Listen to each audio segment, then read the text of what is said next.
Hi, I'm Alan Coffey, and I'm driven to know. Today we will be fact-checking the recent story about the supposed Biden bus ambush. The best way to polish the skills of fact-checking, aka lie-proofing, is to actually fact-check a story. The Biden bus ambush fact-check was suggested by a fan of the channel. The first thing we want to look at was the Biden bus ambushed on I-35 in Central Texas by Trump supporters. The basic story circulates around two opposite assertions. The Trump campaign asserts that the Trump caravan was welcoming the Biden bus to Texas, escorting it, as it were.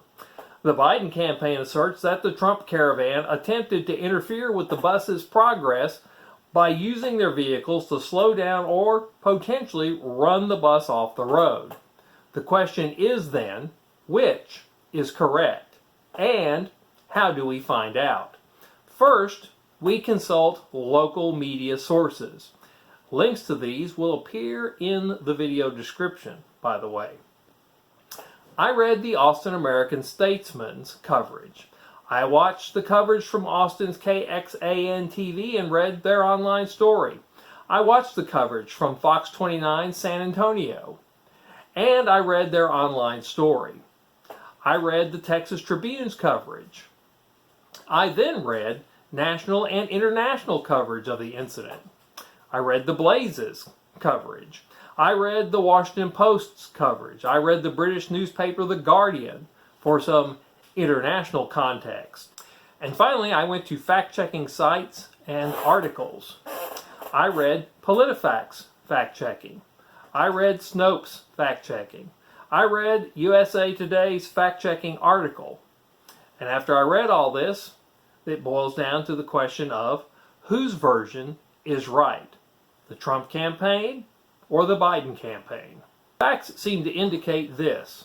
The Trump train on I-35 was not a friendly welcome escort as the president and some of his supporters claimed. The local coverage all agreed on the basic details of the event. The video shows the Trump train engaged in aggressive actions toward the Biden bus. The video also shows that these actions were clearly impeding the bus on I-35 by A, boxing it in, and also slowing it down, and possibly putting the bus in danger by how close and aggressively the Trump supporters were driving their pickups around it.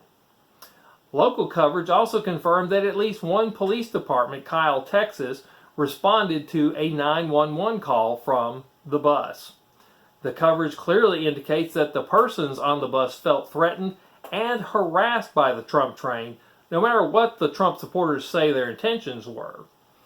And the national coverage, except for the Blaze, agreed with the local coverage. All coverage reported that the San Antonio FBI was looking into the incident. PolitiFact and Snopes both rated the president's claim that the Trump train was merely a friendly escort as false. PolitiFact went the farthest and rated it a pants-on-fire lie.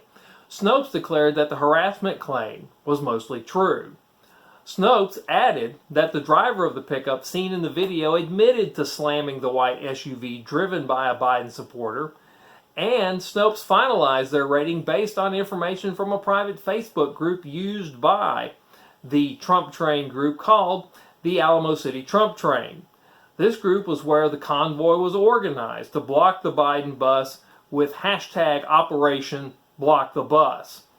Activity in the private Facebook group included pro-QAnon messages cheering on the idea to block a Biden-Harris campaign bus and talk of being armed with guns.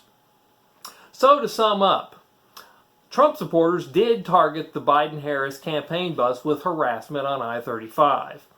All the reliable news sources consulted reported the same basic facts. Now, my takeaway from the whole thing is that this really was as bad as it seemed when it was first reported. Now, I say that because when you look at all of the coverage, all of the facts, all of the information presented, with the exception of a couple of very obviously partisan groups, you find that they all agree. They all indicate that there was dangerous driver activity going on around the Biden-Harris campaign bus. So this really was as bad as it seemed when it was first reported. Now, if you disagree, please tell me why in the comments below. I hope you enjoyed today's video. If so, like and subscribe below. Also, if I'm going to pay the bills, please support me on PayPal in the pinned comment below. I'm A.T. Coffee, and you saw my cat, Dr. Livingston, and we're driven to know.